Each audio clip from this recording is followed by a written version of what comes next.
결혼 10년 차에 접어든 부부의 일상은 겉으로 보기엔 평온했죠. 남편은 중소기업 관리직으로 매일 아침 7시 반이면 집을 나섰고 저녁 6시 반에서 7시 사이에 돌아왔습니다. 아내는 전업주부로 집안일을 전담하며 초등학교 2학년인 8살 아이의 등하교와 학원 일정을 꼼꼼히 챙겼어요. 특별한 갈등이 있는 건 아니었지만 그렇다고 열정적인 관계도 아니었습니다. 오랜 시간 함께 살아온 부부들이 의례 그렇듯 대화는 아이 이야기와 생활비 이야기로 채워졌죠. 주말이면 함께 시간을 보냈지만 그마저도 아이 중심의 일정이었고 부부만의 시간은 거의 없었어요. 아내는 매일 아침 아이를 학교에 데려다 주고 오후 2시쯤 학교 시간에 맞춰 다시 학교 앞으로 향했습니다. 그리고 곧바로 학원으로 이동해 아이를 태우고 집으로 돌아오는 일상이 반복됐어요.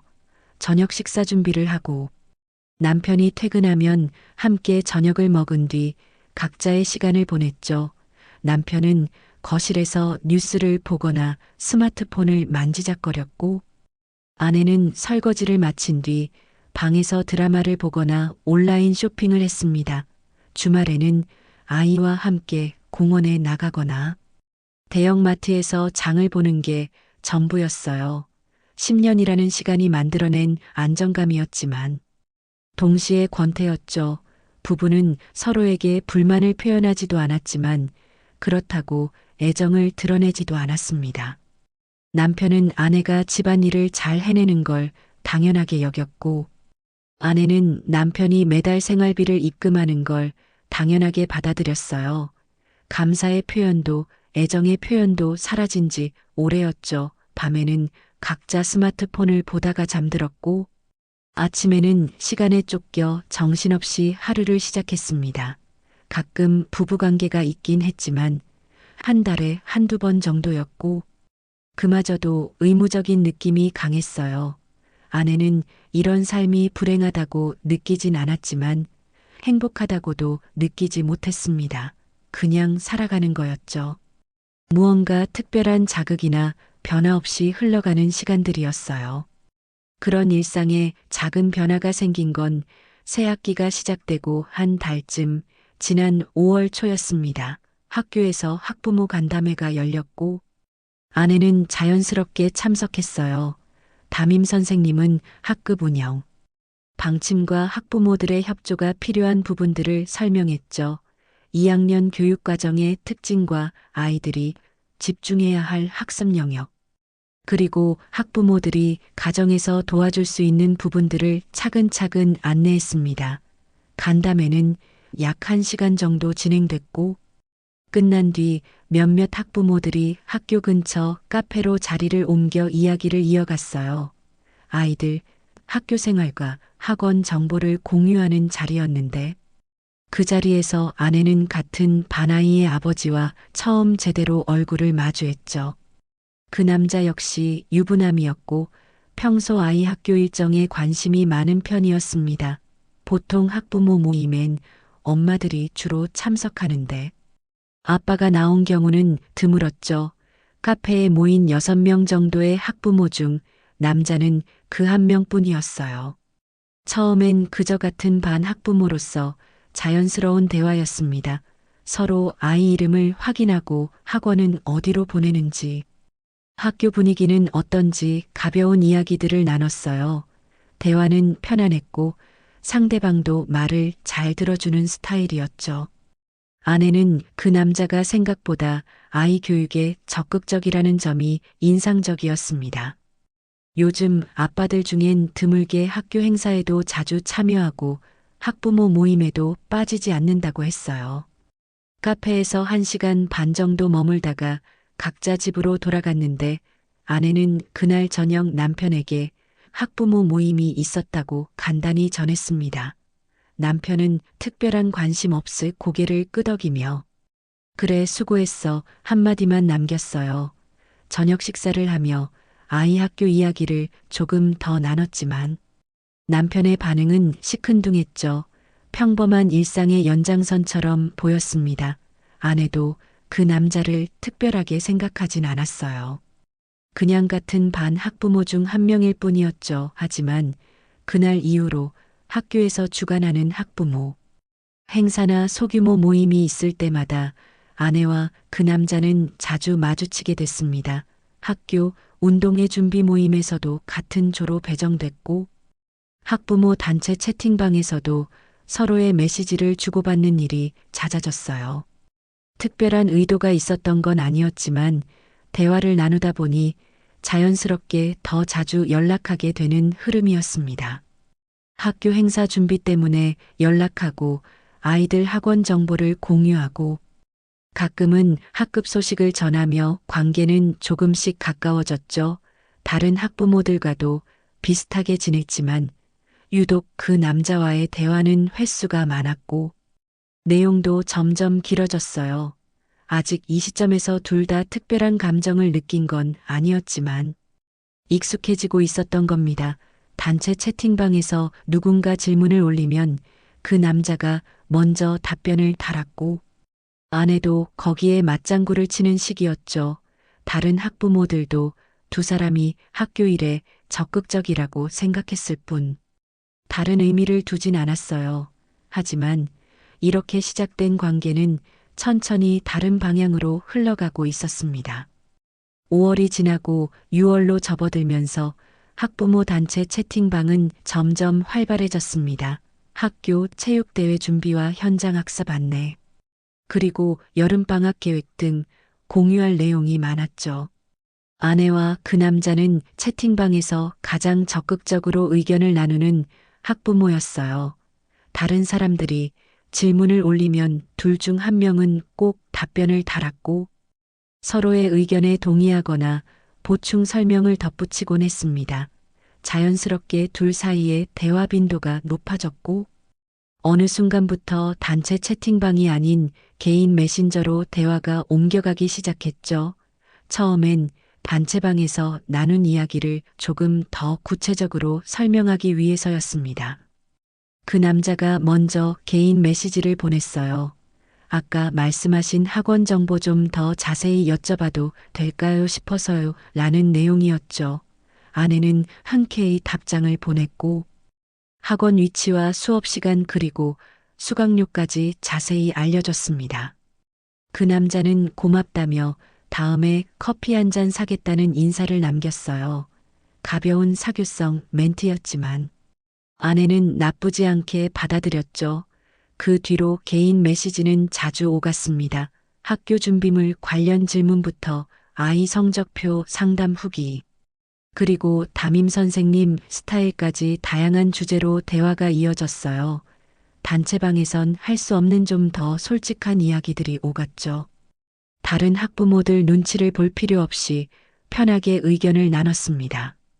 대화 주제는 점점 아이 이야기에서 벗어나기 시작했어요. 그 남자가 회사 일로 스트레스가 많다는 이야기를 꺼냈고 아내는 남편도 비슷하다며 공감을 표했죠. 직장 생활의 어려움과 가정에서의 역할 사이에서 느끼는 피로감을 서로 나눴습니다. 아내도 전업주부로서 느끼는 답답함을 털어놨어요. 매일 같은 일상의 반복 속에서 나만 시간이 멈춘 것 같다는 이야기였죠. 그 남자는 충분히 이해한다며 위로의 말을 건넸습니다. 아내는 오랜만에 자신의 감정을 제대로 표현한 것 같아 후련했어요. 남편에게는 이런 이야기를 해봐야 별 반응이 없었거든요. 그저 다들 그렇게 산다는 식의 답변만 돌아왔죠. 메시지는 아침부터 밤까지 이어졌습니다. 아침에 아이를 학교에 보내고 나면 안부 인사로 시작했고, 낮 시간엔 소소한 일상을 공유했어요. 저녁엔 하루를 마무리하는 인사를 나눴죠. 대화 내용도 점점 사적으로 변했습니다. 좋아하는 음악 취향이나 학창시절 추억 그리고 결혼 전 꿈꿨던 일들까지 이야기했어요. 6월 중순쯤 그 남자가 제안을 했어요. 날씨도 좋은데 시간 되시면 커피 한 잔 어떠세요? 라는 내용이었죠. 아내는 잠깐 망설였지만 곧 괜찮다고 답장을 보냈습니다. 아이가 학교에 있는 평일 낮 시간이면 가능하다고 했어요. 둘은 학교 근처가 아닌 조금 떨어진 곳의 카페에서 만나기로 했습니다. 같은 학교 학부모들 눈에 띄면 괜한 오해를 살 수 있다는 이유에서였죠. 실제로 만난 건 며칠 뒤 수요일 오전 11시였습니다. 아내는 아이를 학교에 보낸 뒤 평소보다 조금 더 신경 써서 옷을 골라 입었어요. 특별한 의미를 둔 건 아니었지만 사람을 만나는데 너무 대충 입고 나갈 순 없다는 생각이었죠.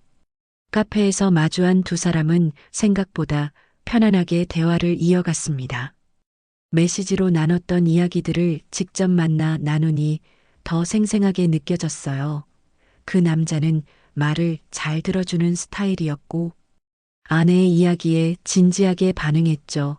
아내는 오랜만에 누군가와 깊은 대화를 나누는 기분이었습니다. 남편과는 이렇게 긴 대화를 나눠본 게 언제였는지 기억조차 나지 않았어요. 시간이 빠르게 흘렀고 2시간 정도를 함께 보낸 뒤 헤어졌습니다. 다음에 또 만나요라는 인사와 함께 각자의 차로 돌아갔죠. 아내는 집으로 가는 길에 기분이 묘했어요. 즐거웠지만 동시에 약간의 죄책감도 느껴졌습니다. 하지만 그냥 커피 한 잔 마신 것뿐이니 괜찮다고 스스로를 납득시켰죠. 그날 이후로 만남은 자연스럽게 반복됐습니다. 일주일에 한두 번 정도 평일 낮 시간을 이용해 카페에서 만났어요. 장소는 매번 달랐지만 항상 학교에서 떨어진 곳이었죠. 대화 주제도 점점 깊어졌습니다.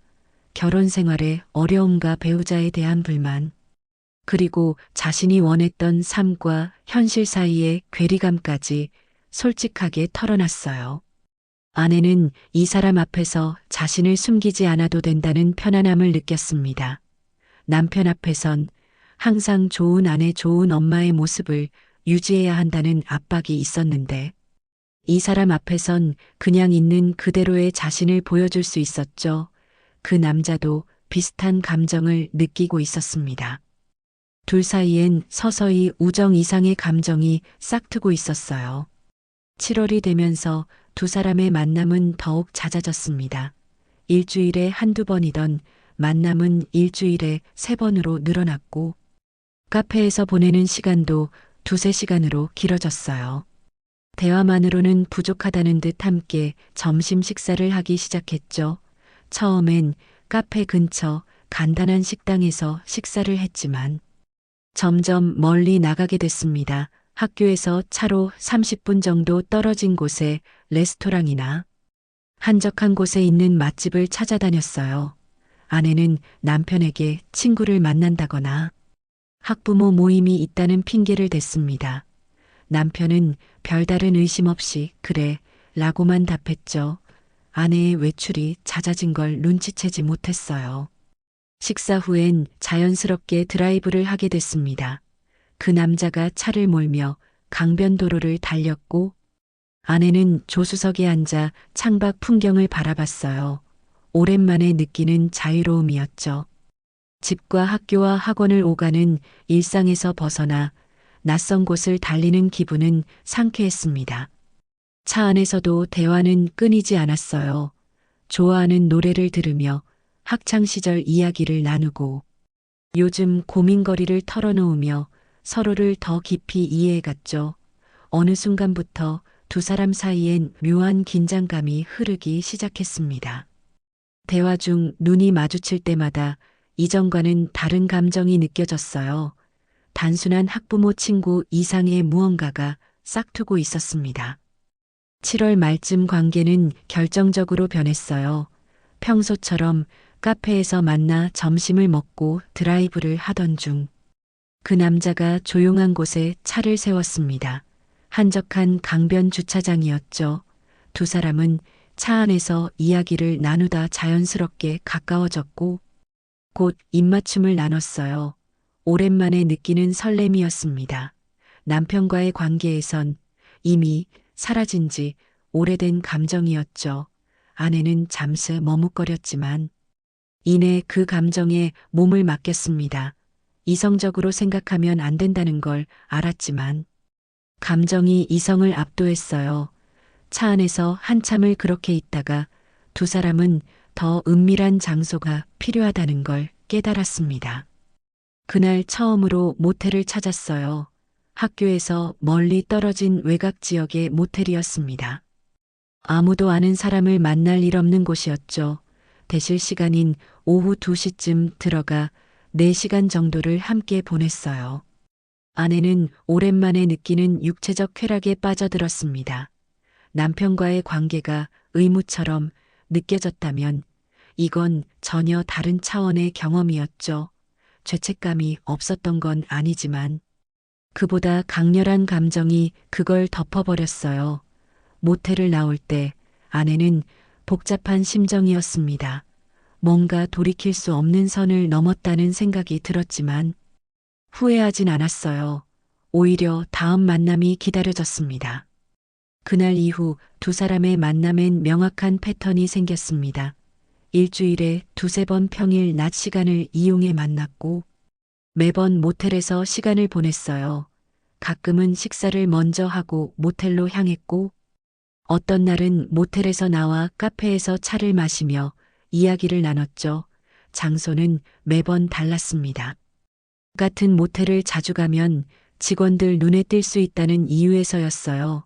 학교 근처는 절대 가지 않았고 최소한 차로 20분 이상 떨어진 곳을 선택했습니다.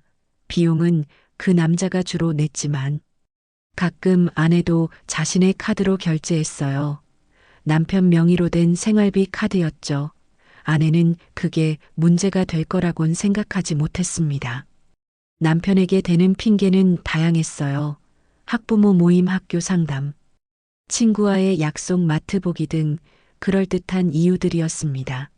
남편은 전혀 의심하지 않았어요. 10년 동안 쌓아온 신뢰가 있었고 아내가 거짓말을 할 사람이라고 생각해 본 적이 없었죠. 아내는 외출할 때마다 평소보다 화장을 조금 더 했고 옷도 신경 써서 입었습니다. 남편은 그런 변화를 눈치채지 못했어요. 매일 같은 시간에 출근하고 퇴근하는 루틴 속에서 아내의 작은 변화들은 그의 시야에 들어오지 않았습니다. 저녁에 집에 돌아와서도 아내는 평소와 똑같이 행동했어요. 저녁 식사를 준비하고 설거지를 하고 아이를 돌봤죠. 겉으로 보기엔 아무 일 없는 평범한 주부였습니다. 하지만 아내의 내면은 분주했어요. 낮에 그 남자와 보낸 시간을 떠올리며 혼자 미소 짓기도 했고 다음 만남을 기다리며 설레기도 했습니다. 남편과 같은 침대에 누워 있으면서도 머릿속엔 다른 남자 생각뿐이었죠. 죄책감이 밀려올 때도 있었지만 그건 오래가지 않았어요. 남편은 자신에게 무관심하고 결혼 생활은 지루하다는 합리화가 죄책감을 덮어버렸습니다. 자신도 행복할 자격이 있다고 스스로를 설득했어요. 이중 생활은 생각보다 어렵지 않았습니다. 낮에는 불륜남과의 시간을 즐기고 저녁엔 아내와 엄마의 역할로 돌아오면 그만이었죠. 두 개의 얼굴을 가진 삶이 계속됐습니다. 8월이 되자 관계는 더욱 깊어졌어요. 단순한 육체적 관계를 넘어서 감정적으로도 깊이 의존하게 됐습니다. 아내는 그 남자에게 자신의 모든 고민을 털어놨고 그 남자도 마찬가지였어요.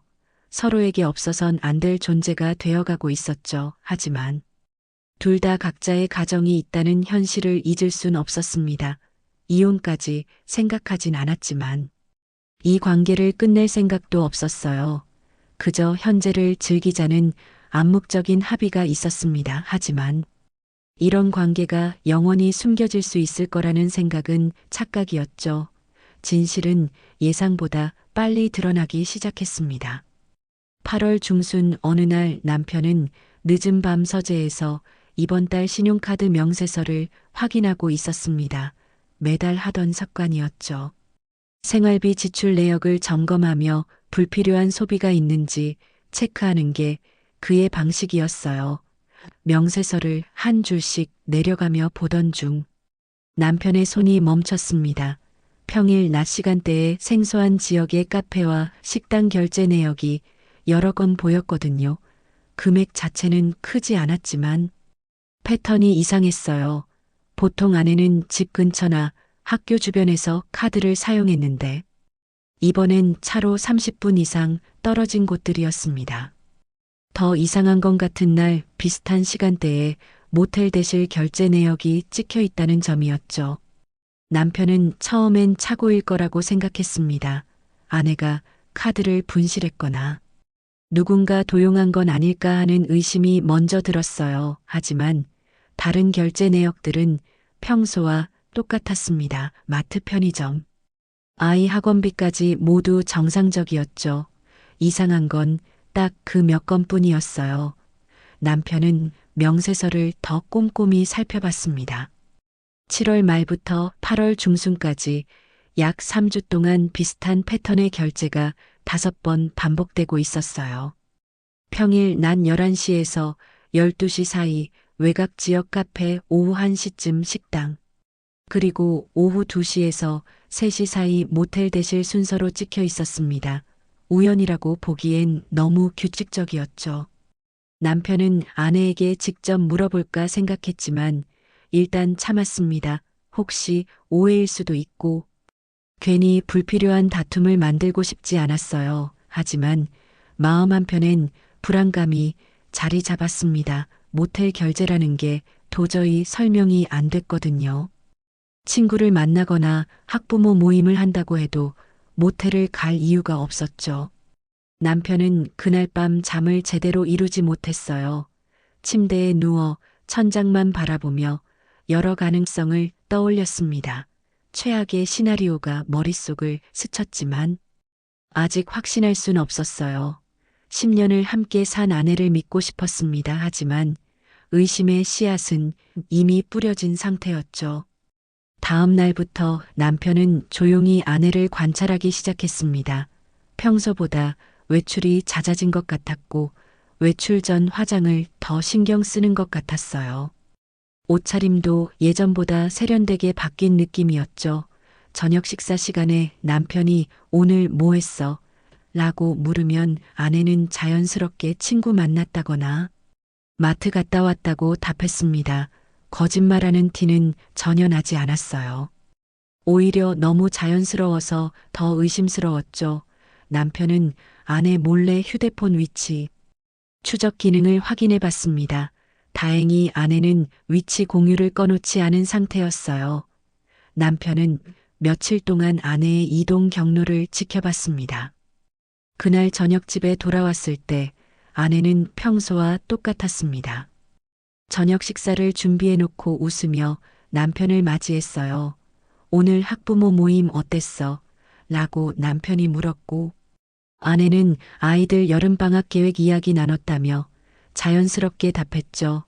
남편은 더 이상 묻지 않았습니다. 대신 속으로 확신했어요. 아내가 무언가를 숨기고 있다는 걸 말이죠. 남편은 그날부터 체계적으로 증거를 모으기 시작했습니다. 카드 내역을 날짜별로 정리하고 아내의 외출 시간과 귀가 시간을 기록했어요. 차량 블랙박스 영상도 확인하기 시작했죠. 차량 블랙박스엔 주차 중 녹화 기능이 켜져 있었습니다. 남편은 아내가 외출했던 날들의 영상을 하나씩 확인했어요. 대부분은 평범한 내용이었지만 몇몇 날짜의 영상이 눈에 띄었습니다. 아내가 집 근처 주차장에서 차에 타기 전 누군가와 통화하는 모습이 찍혀 있었고 표정이 밝았어요. 남편 앞에선 보기 힘든 표정이었죠. 또 다른 날엔 아내가 차에서 내리며 옷매무새를 고치고 화장을 다시 하는 장면도 있었습니다. 뭔가 특별한 만남을 앞두고 준비하는 모습 같았어요. 남편은 더 이상 의심이 아니라 확신으로 바뀌어가고 있었습니다. 하지만 결정적인 증거가 필요했죠. 남편은 마지막으로 한 가지를 더 확인하기로 했습니다. 아내가 다음번 외출할 때 직접 뒤를 밟아보기로 한 거예요. 감정적으론 힘든 일이었지만 진실을 알아야 했습니다. 며칠 뒤 아내가 또 학부모 모임이 있다며 외출 준비를 했어요. 남편은 그날 회사에 반차를 냈습니다. 출근하는 척하다가 집 근처에 차를 세워두고 아내의 움직임을 지켜봤죠. 아내는 오전 10시쯤 집을 나섰고 남편은 충분한 거리를 두고 뒤따라갔습니다. 진실과 마주할 순간이 다가오고 있었어요. 남편은 아내의 차를 따라 천천히 운전했습니다. 너무 가까이 붙으면 들킬 수 있고 너무 멀어지면 놓칠 수 있었죠. 적당한 거리를 유지하며 이동했어요. 아내는 학교 방향이 아니라 반대 방향으로 향했습니다. 외곽 지역으로 가는 도로였죠. 카드 명세서에서 봤던 그 지역이 맞았어요. 남편의 심장은 빠르게 뛰었습니다. 손에는 땀이 났고 입안은 바짝 말라 있었어요. 제발 오해였으면 좋겠다는 마음과 진실을 확인해야 한다는 마음이 충돌했죠. 약 20분 정도 달린 끝에 아내는 한적한 카페 앞 주차장에 차를 세웠습니다. 남편도 멀찍이 떨어진 곳에 주차하고 아내를 지켜봤어요. 아내는 차에서 내리지 않고 그대로 앉아 있었습니다.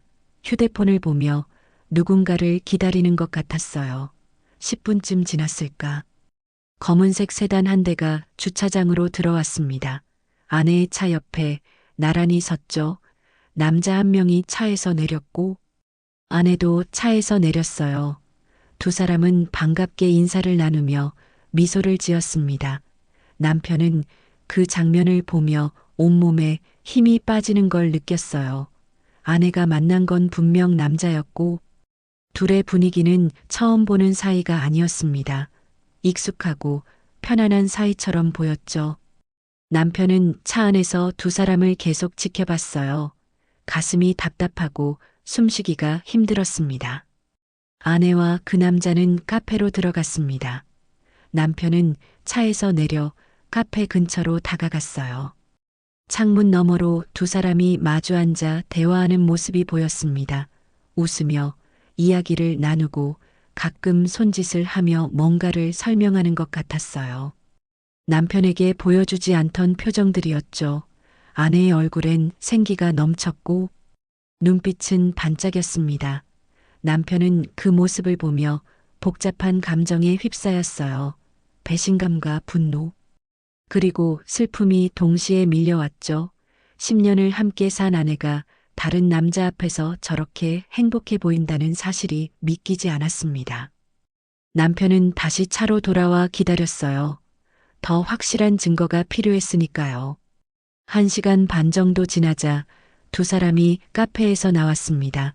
그리고 근처 식당으로 걸어갔어요. 함께 점심을 먹을 모양이었죠. 남편은 계속 지켜봤습니다. 식사를 마친 두 사람은 다시 주차장으로 돌아왔고 이번엔 아내가 자신의 차를 그대로 두고 그 남자의 차에 올라탔어요. 조수석 문을 열고 자연스럽게 앉는 모습이 낯설지 않아 보였습니다. 분명 처음이 아니라는 뜻이었죠. 남편은 두 사람이 탄 차를 다시 따라갔어요. 이번엔 어디로 가는지 끝까지 확인하기로 마음먹었습니다. 차는 시내 반대편으로 향했고 약 10분 정도 달린 뒤 한 모텔 앞에 멈춰 섰어요. 남편은 그 순간 모든 게 확실해졌습니다. 더 이상 의심의 여지가 없었죠. 아내와 그 남자는 차에서 내려 모텔 입구로 들어갔어요.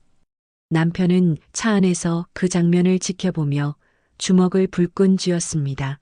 당장 뛰어내려 둘을 붙잡고 싶었지만 참았어요. 이성이 감정을 간신히 붙들고 있었죠.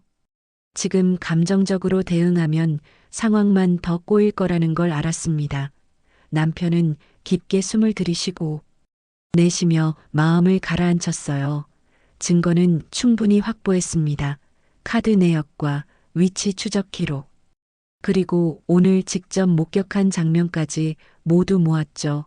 이제 어떻게 대응할지 차근차근 계획을 세워야 했습니다. 남편은 모텔 앞에서 2시간 정도를 기다렸습니다.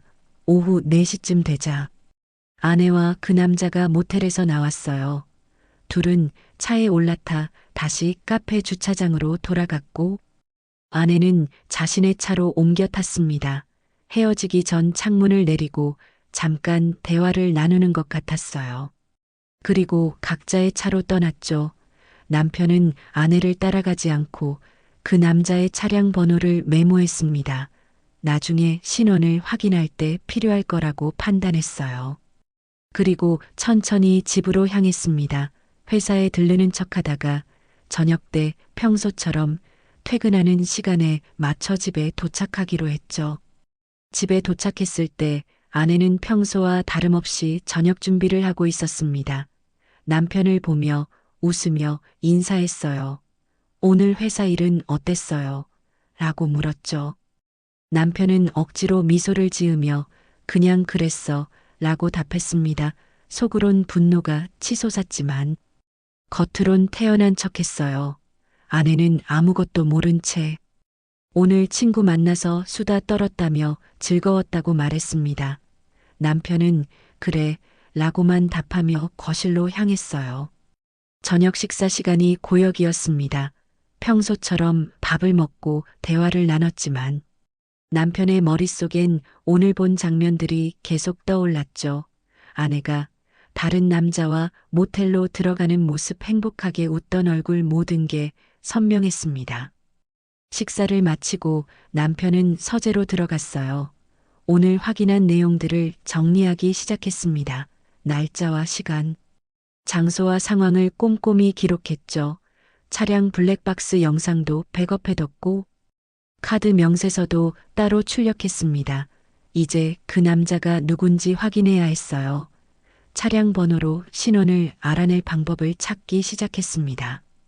지인 중에 차량 정보를 조회할 수 있는 사람이 있었죠. 남편은 그에게 조심스럽게 부탁했어요. 며칠 뒤 답이 왔습니다. 그 남자는 아이와 같은 학교 같은 반 학부모였던 거예요. 남편은 그제야 모든 퍼즐이 맞춰졌습니다. 남편은 며칠 동안 고민했습니다. 어떻게 대응할지 신중하게 생각해야 했어요. 감정적으로 폭발하면 상황이 더 나빠질 수 있었죠. 증거는 충분히 모았고 불륜남의 신원까지 확인했습니다. 같은 학교 같은 반 학부모라는 사실을 알고 나니 더 배신감이 컸어요. 학부모 모임에서 만나 관계가 시작됐다는 게 충격적이었죠. 남편은 차분하게 계획을 세웠습니다.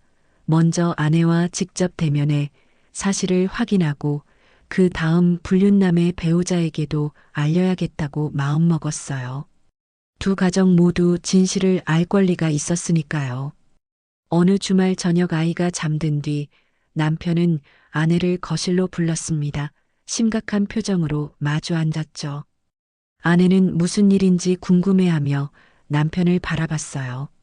남편은 준비해둔 서류 봉투를 꺼내 테이블 위에 올려놓았습니다. 아내의 표정이 순간 굳었어요. 뭔가 심상치 않다는 걸 직감한 거죠. 남편은 조용하지만 단호한 목소리로 이게 뭔지 설명해 보라고 말했습니다. 봉투 안엔 카드 명세서와 위치 추적 기록, 그리고 모텔 앞에서 찍은 사진들이 들어 있었어요. 아내는 서류를 보는 순간 얼굴이 하얗게 질렸습니다. 아내는 처음엔 발뺌을 시도했어요. 오해라고 말하며 친구를 만난 거였다고 둘러댔죠. 하지만 남편은 흔들리지 않았습니다. 모든 증거를 하나씩 제시하며 거짓말을 할 수 없게 만들었어요. 카드 사용 내역의 패턴, 위치 추적 기록, 그리고 직접 목격한 장면까지 모두 설명했습니다. 아내는 더 이상 부인할 수 없다는 걸 깨달았죠. 고개를 떨구고 침묵했어요. 남편은 마지막으로 상대 남자가 누구인지 물었습니다. 아내는 한참을 망설이다 결국 같은 반아이의 아버지라고 인정했어요.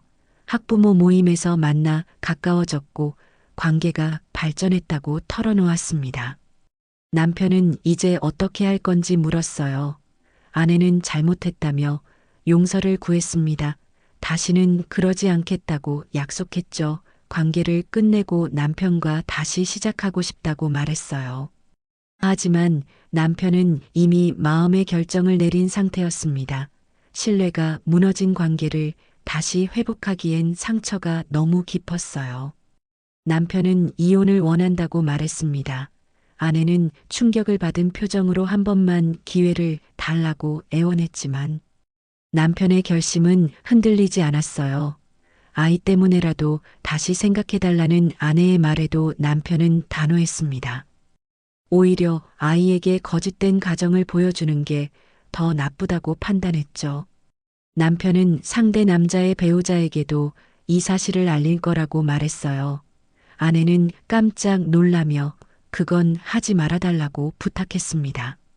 상대방 가정까지 무너뜨릴 필요는 없다고 말했죠. 하지만 남편은 상대 배우자도 진실을 알 권리가 있다고 생각했습니다. 자신이 당한 배신을 상대방도 알아야 한다고 판단했어요. 같은 학교 학부모라는 점도 문제였습니다. 어차피 소문이 날 거라면 제대로 된 진실이 알려지는 게 낫다고 봤죠.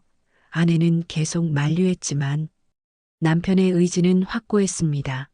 남편은 다음 날부터 이혼 절차를 준비하겠다고 선언했어요.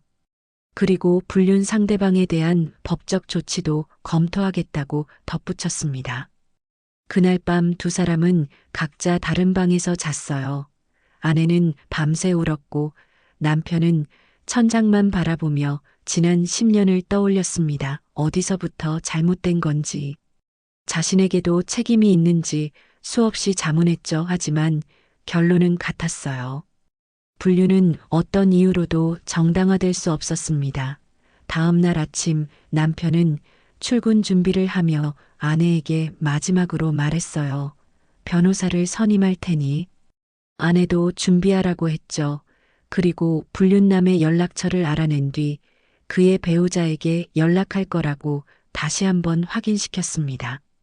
아내는 절망적인 표정으로 남편을 바라봤지만 이미 돌이킬 수 없는 상황이었어요. 남편은 며칠에 걸쳐 불륜남의 배우자 연락처를 알아냈습니다. 같은 학교 학부모 명단을 통해 확인할 수 있었어요. 학급 단체 채팅방에도 그 배우자가 포함되어 있었죠. 남편은 직접 전화를 걸기보다 먼저 문자 메시지를 보내기로 했습니다. 급작스러운 전화는 상대방을 당황시킬 수 있다고 판단했어요. 메시지는 간단하고 명확하게 작성했습니다. 남편 이름을 밝히고 같은 반 학부모이며 중요한 이야기가 있으니 통화가 가능한지 물었죠. 1시간쯤 지나자 답장이 왔어요. 저녁 6시쯤 통화 가능하다는 내용이었습니다. 남편은 그 시간에 맞춰 전화를 걸었어요. 불륜남의 배우자는 처음엔 무슨 일인지 궁금해했습니다. 남편은 조심스럽게 말을 꺼냈어요. 직접 만나서 이야기하는 게 좋겠지만 급한 사안이라 전화로 먼저 알린다고 했죠. 그리고 증거 자료를 먼저 보내도 되겠냐고 물었습니다. 상대방은 잠시 침묵하다 알겠다고 답했어요. 남편은 준비해둔 사진과 카드 명세서 일부를 메시지로 전송했습니다. 모텔 앞에서 두 사람이 함께 들어가는 사진과 반복되는 대실 결제 내역이었죠. 몇 분 뒤 상대방에게서 다시 전화가 걸려왔어요. 목소리가 떨리고 있었습니다. 이게 정말 사실이냐고 물었고 남편은 안타깝지만 사실이라고 답했어요. 남편은 자신이 확인한 모든 내용을 차근차근 설명했습니다.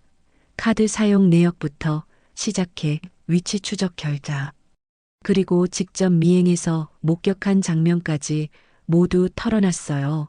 불륜남의 배우자는 믿을 수 없다는 반응이었지만 증거 앞에서 부인할 수 없었죠. 목소리에서 분노와 슬픔이 동시에 느껴졌습니다. 얼마나 오래된 일이냐고 물었고 남편은 아내의 진술에 따르면 7월 말부터라고 답했어요. 2달 정도 됐다는 이야기였죠. 상대방은 한숨을 크게 내쉬었습니다. 최근 남편 행동이 이상하긴 했지만 설마 했는데 이럴 줄은 몰랐다고 말했어요. 평일 낮에 외근이 많아졌고 휴대폰을 예전보다 더 신경 쓰는 모습이 보였다고 했습니다. 두 사람은 1시간 넘게 통화를 이어갔어요. 서로의 상황을 공유하고 앞으로 어떻게 대응할지 의견을 나눴습니다. 불륜남의 배우자도 이혼을 고려하고 있다고 말했어요. 이런 배신을 용서할 수 없다는 입장이었죠. 남편은 법적 대응도 준비 중이라고 전했고 상대방도 동의했습니다. 불륜 당사자들에게 책임을 물어야 한다는데 의견이 일치했어요. 통화를 마치며 남편은 같은 학교 학부모라는 점 때문에 곧 소문이 퍼질 거라고 경고했습니다. 상대방도 각오하고 있다고 답했죠. 진실을 숨기기보다 당당히 대응하겠다는 의지를 보였어요. 예상대로 소문은 빠르게 퍼졌습니다.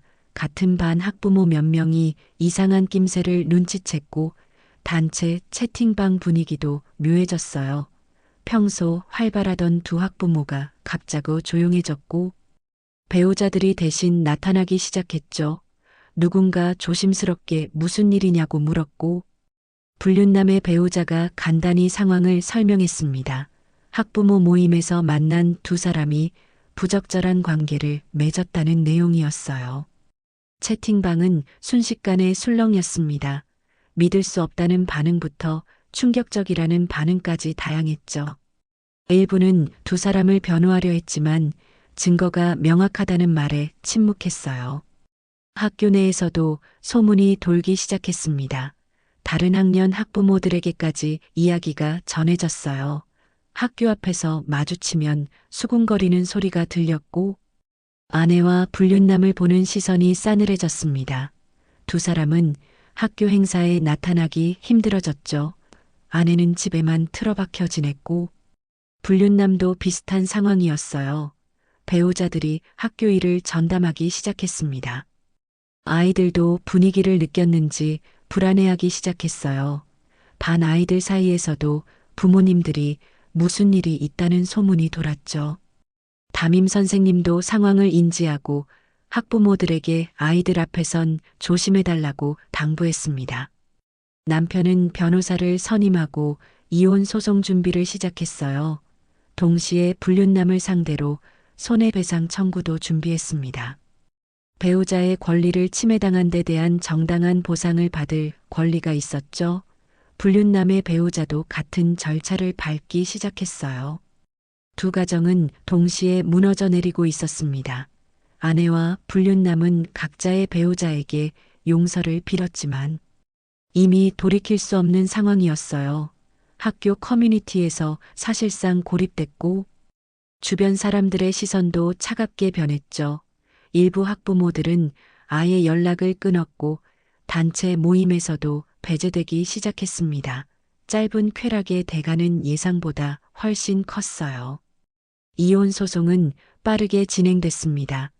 남편이 확보한 증거가 명확했기 때문에 아내 측에서도 다툴 여지가 없었어요. 카드 사용 내역과 위치 추적 기록, 그리고 현장 목격 사진까지 모든 증거가 불륜 사실을 입증했죠. 아내는 변호사를 통해 합의 이혼을 제안했지만 남편은 재판 이혼을 고집했습니다. 책임을 분명히 하고 싶었거든요. 양육권은 당연히 남편이 가져가기로 했어요. 재산 분할도 남편에게 유리하게 진행됐습니다. 불륜으로 인한 혼인 파탄의 책임이 아내에게 있었기 때문이에요. 남편은 아파트와 예금의 대부분을 가져갔고 아내는 최소한의 몫만 받았습니다. 위자료도 남편이 청구했어요. 정신적 고통에 대한 보상으로 3천만 원을 요구했고 법원은 2,500만 원을 인정했죠. 아내는 분할 지급을 요청했지만 일시불로 지급하라는 판결이 나왔습니다. 아내는 친정에 도움을 요청할 수밖에 없었어요.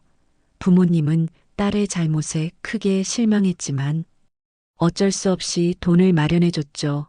아내는 10년 동안 쌓아온 모든 것을 한순간에 잃었습니다. 불륜남 쪽 상황도 비슷했어요.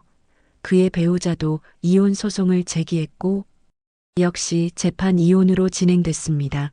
증거가 명백했기 때문에 불륜남도 항변할 여지가 없었죠.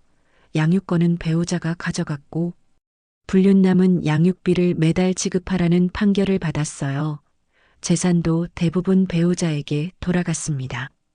위자료까지 포함하면 불륜남이 잃은 것도 만만치 않았죠. 게다가 남편이 제기한 손해배상 소송도 진행 중이었습니다. 배우자의 권리를 침해한 데 대한 책임을 물어야 한다는 게 남편의 입장이었어요. 불륜남은 변호사 비용만 해도 수천만 원이 들어갔고 앞으로 지급해야 할 금액까지 합치면 경제적 타격이 컸습니다. 회사 생활도 영향을 받았어요. 소문이 직장까지 퍼지면서 동료들의 시선이 달라졌죠. 학교 커뮤니티에서 두 사람은 완전히 고립됐습니다. 학부모 모임에는 더 이상 참석할 수 없었고 단체 채팅방에서도 나가야 했어요. 남아있어 봤자 누구도 말을 걸지 않았고 분위기만 어색해졌죠. 학교 행사가 있을 때면 주변 학부모들이 수군거리는 소리가 들렸습니다.